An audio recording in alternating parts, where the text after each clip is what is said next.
بسم الله الرحمن الرحيم.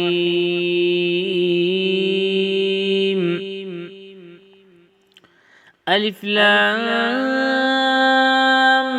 ميم.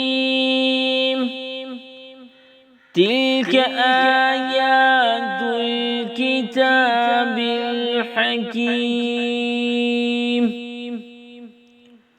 هدى ورحمة للمحسنين الذين يقيمون الصلاة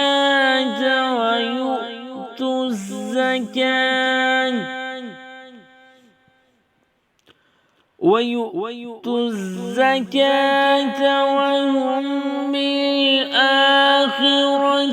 هم يوقنون.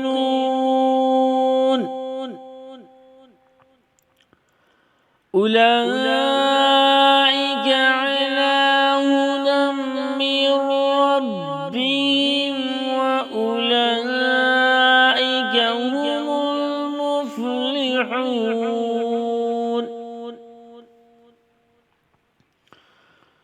ومن الناس من يشتري لهو الحديث ليضل عن سبيل الله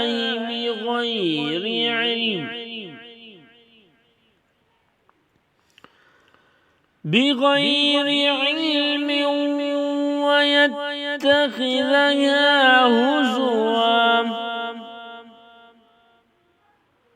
أولئك لهم عذاب مهين.